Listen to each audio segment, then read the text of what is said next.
stop.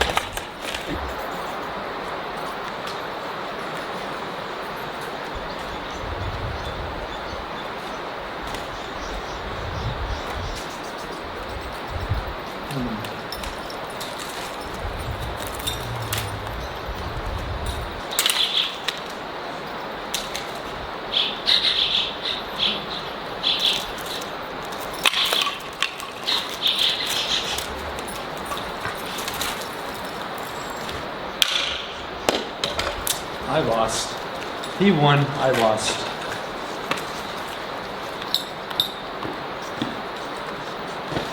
What is going on, you guys? I just want to welcome you back to a brand new episode. Right off the bat, if you haven't seen yesterday's video, be sure to do it because I just got done editing it around 6 a.m. this morning, and I took a look and I watched it. It's like, I don't know what it is about that video, but it is one of my favorite videos I've ever made. It's just an interesting video. It's a little magical, so be sure to watch that video, check it out. It's a pretty good one, and it's kind of a follow-up of this one.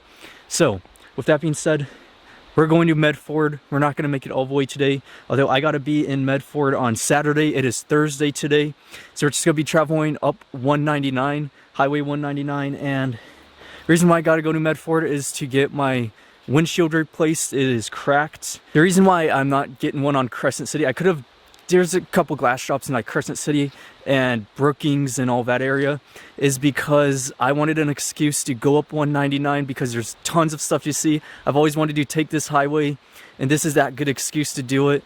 So yeah, we'll hit Medford soon. It's gonna be hot as hell. It's gonna be around 100 degrees, but just gotta get through it, and then we'll just appreciate the coastline after Medford on Saturday. So Sunday we'll be heading back down 199 into Crescent City again. And then on Monday, we're headed to Brookings to get my brakes looked at and checked at the HWY, as well as the drive shaft, which with the drive shaft, it is a yoke, I'm pretty sure somewhere along. So you have the drive shaft and you have this cup thing that connects to it. I'm pretty sure somewhere within that cup is the issue. I looked down, and with my limited mechanical skills, that's what I've diagnosed. But hey, I don't know, they're probably say something different.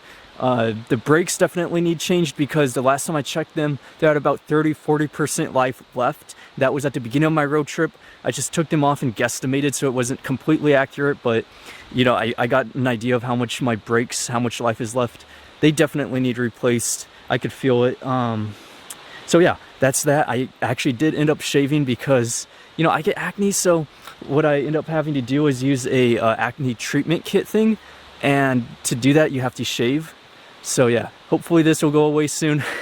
But other than that, let's get into the episode. It's gonna be a good one. We're just packing up. I'm all packed up right now. We're gonna leave this camp where I left you guys from my last episode. Like I said, if you haven't seen my last episode, be sure to go check it out. I just enjoyed that day. It was a good one. I feel like the diversified portfolio of that episode is really what made it, so to speak, creme de la creme, you know? It's you know, like all my videos, they have a bit of a discursive nature to them. Try to keep it organized to an extent. Not sure what with that being said, we're doing an antithesis of that right now because we're headed, I have no idea what we're headed to do. I have no idea what we're getting into today. We're just gonna follow 199, the Jedediah Smith River, and whatever we find. We'll probably do some hiking and waterfalls and a bunch of other cool stuff. Just the same old, or some new stuff, who knows. Let's get into it. Let's go up this way and see what we could find today.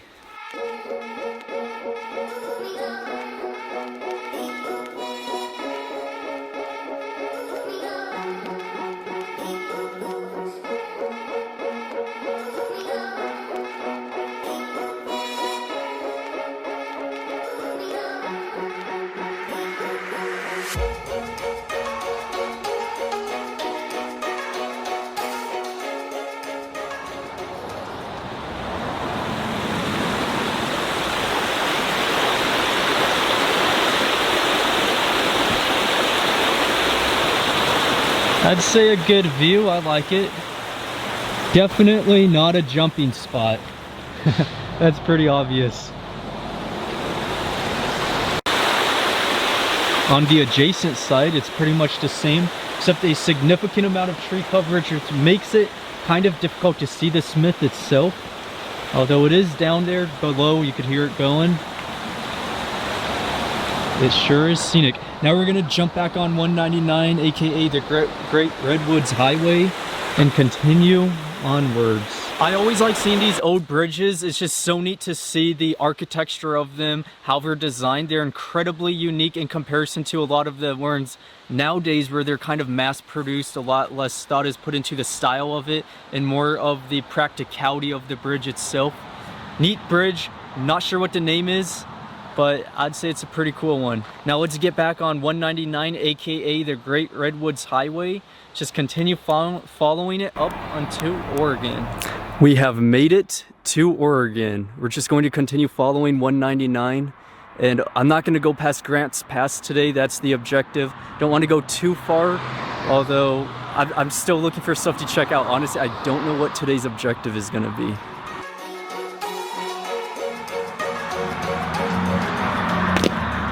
Well, I'd say out of all the states we've been, Oregon has the fanciest welcome sign so far.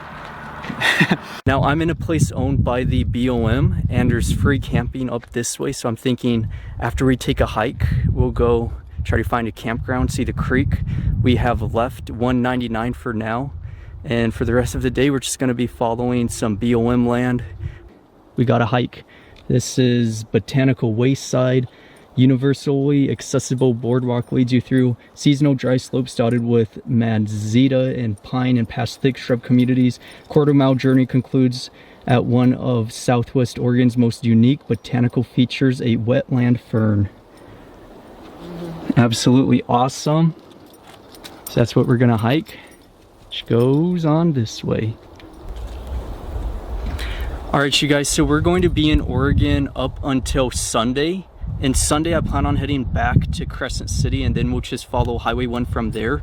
Although until then, we'll just be looking at, I guess you would call this Southern Oregon-ish area, flipping on the state line of Cali and Oregon. So that's what we're gonna be doing. We're just gonna be following it up until, I guess, a few days from now. Then we'll just get back at it and head towards, so we'll be back in Cali for Crescent City and some stuff I want to check out. Then we'll be going back into Oregon on the opposite side, kind of the opposite side, the coastline. So we're kind of getting a good look at Oregon in a diverse way, because what was it, about a month ago we seen the desert part of Oregon kind of toward Idaho and Nevada. Now we're seeing the Cali side of it, and soon we're going to be following the coastline, going along Highway 1, continuing along Highway 1. So I felt like we're getting a pretty good look at Oregon. All right, so this was that marsh they were talking about at the beginning, if you remember. And it goes all the way down, could walk all the way down to that point. All right, so we're coming up to the end of the boardwalk, and this is the wetlands. So alkali water from the upspring seeps through this wetland, also known as a fin. A bog, on the other hand, has acidic standing water. Okay, pretty interesting. Shallow, that's patches create a layer above this conscious flow of cool mineral water. The conditions attract unique plant species such as California pitcher plant, which occurs throughout southwest Oregon and northwest Cali. Very interesting. So that's the pitcher plant that you're talking about, and it just grows. Yeah, that's it. Down there you could see one hell of an interesting thing. I can't say I've quite seen anything quite like these plants. That's very unique looking, to say the least.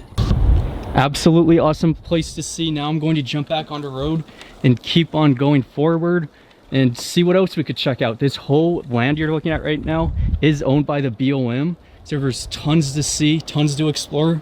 It's gonna be a pretty good day. All right, so we got $8 Bridge, that's what this is known as. And then Illinois River behind it, I guess technically underneath it. And a lot of graffiti. Let's go under the bridge, you guys. Okay. Underneath $8 Bridge and the river behind us. I don't know what else to say. Although you could see the architecture of it, it's extremely unique. It's quite a nice one. It's a small bridge too. This is a one-way. There's only one lane on it, which means if someone's coming from the other end, like when I was driving up, someone else was driving on, so I had to wait till they left, then I could cross over. We got this absolutely amazing looking creek beside us. I'm probably gonna jump in today, I'm not gonna lie.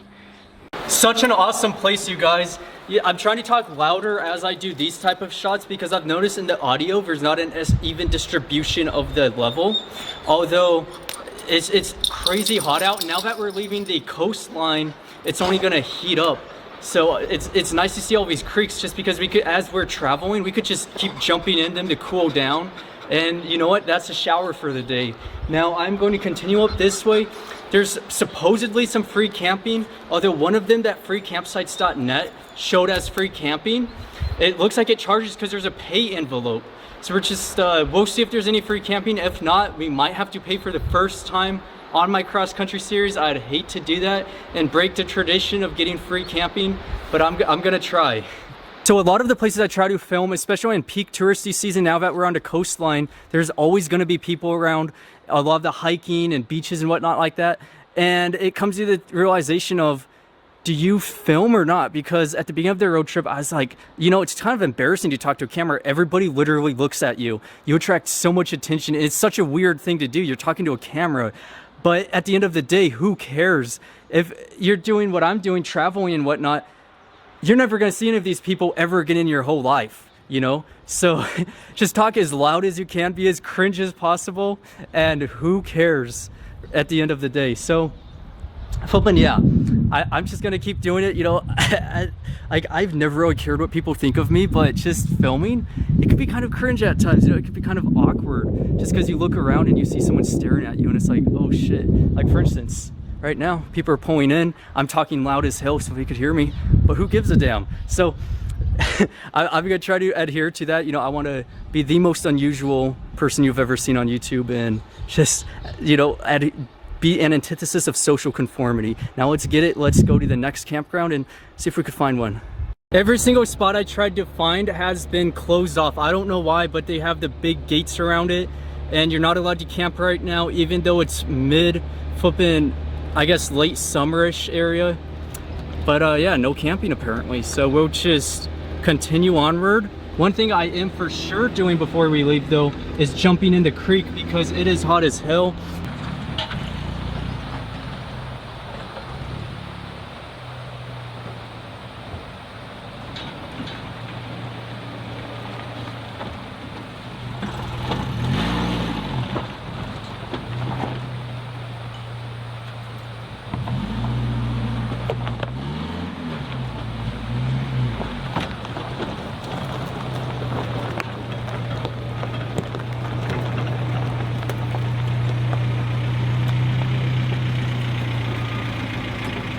So here was the situation. I was going up this road trying to find a place to camp. All the established campgrounds either charged 10 bucks a night and the free ones were closed off.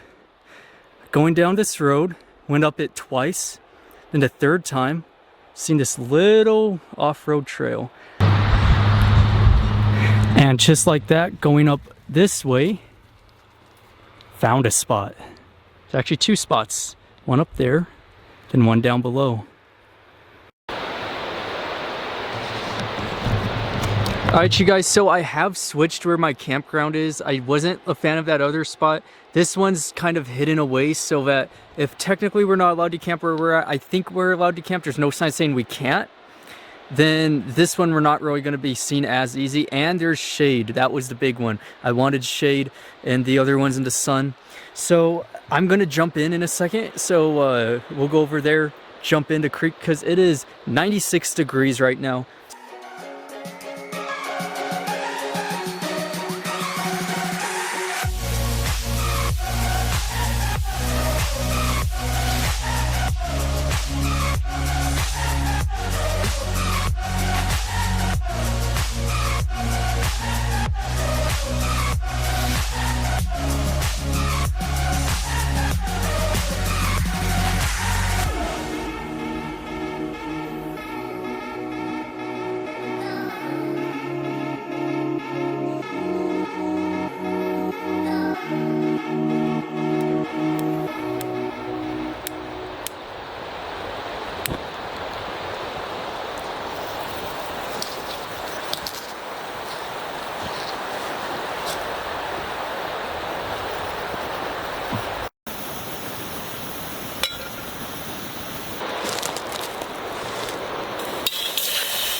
People are always telling me I should get a new stove because every once in a while this one will erupt. I'll start it up and a ginormous flame will occur. It'll burn some of my hairs off.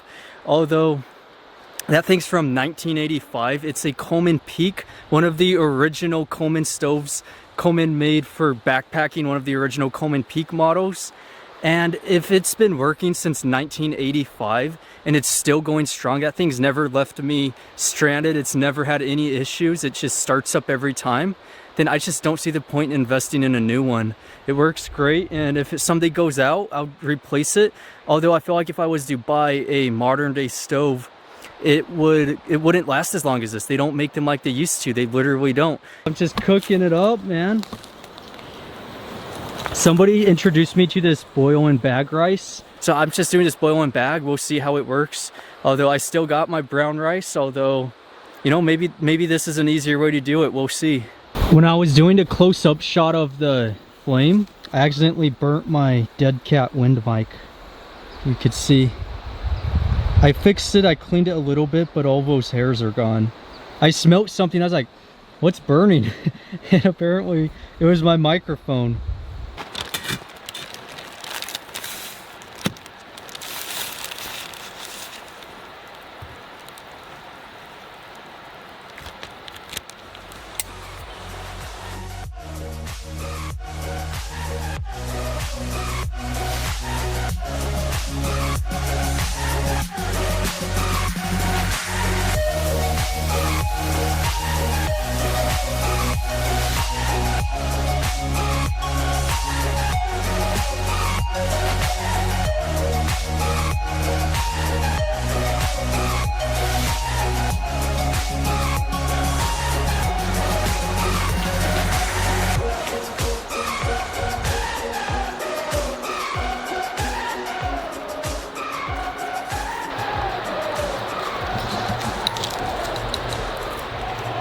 What a nice frickin' view.